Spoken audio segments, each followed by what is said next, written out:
Dear friends, welcome to my video on how to practically apply the art of war to sports.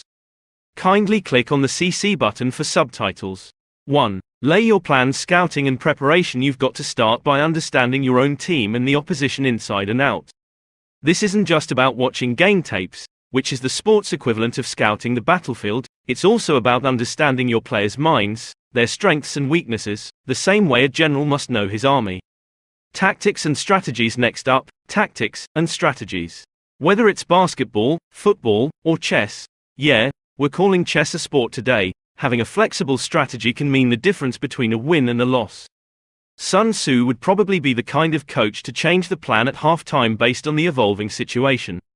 2. Waging war. Training. The training ground is your forge, the place where athletes are tempered and transformed into warriors. It's not just about physical training. It's about cultivating the mental fortitude to handle the pressures of the game, to remain disciplined, and to adapt to changing circumstances. Resource management. Every team has a budget. Managing resources wisely, whether it's deciding on which players to sign or how to allocate funds for training facilities, is a key aspect of modern sports warfare. 3. Strategy of attack. Offense is the best defense. Sun Tzu advocated for a proactive approach, always seizing the initiative. In sports, this might mean adopting an aggressive offensive strategy, constantly pushing the pace, and keeping the opponent on their heels. Adaptability. A good coach, like a good general, knows when to change strategies. Sometimes you have to abandon the game plan and improvise based on the changing dynamics of the game. 4. Tactical dispositions. Positioning. In warfare and sports, positioning is everything.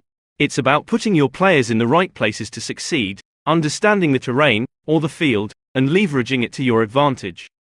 Utilizing specialists. Whether it's bringing on a three-point specialist in a crunch moment in basketball, or a super sub in soccer, knowing when to bring on your specialists can turn the tide in your favor. 5. Energy. Conservation of energy. Here, Sun Tzu talks about conserving energy and resources for critical moments. In sports, this can translate to managing player workloads, ensuring that they peak at the right times and avoid burnout. Substitutions. Knowing when to sub players in and out to maintain a high level of energy and performance is crucial. It's about balancing aggression with conservation of energy. 6. Weak points and strong. Exploiting weaknesses. Sun Tzu was all about exploiting the enemy's weaknesses while shielding your own. In the sports context, this could be targeting a weak defender or exploiting a known strategic flaw in the opponent's approach.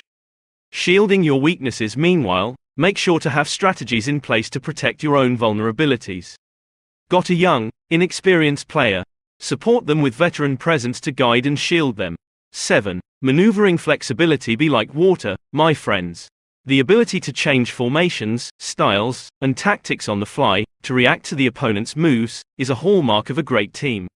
The element of surprise. Throwing in a surprise tactic or an unexpected player move can sometimes completely disrupt the opponent's plans.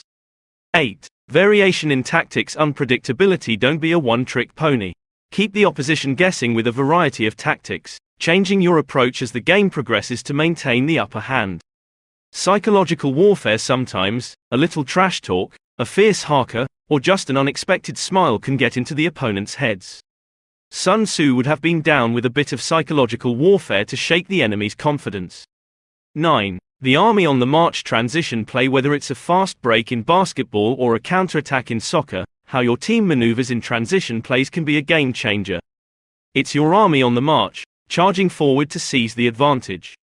Recovery. After a strong offense, how your team recovers and reorganizes can be just as important. You've got to be ready to defend after you've made your move.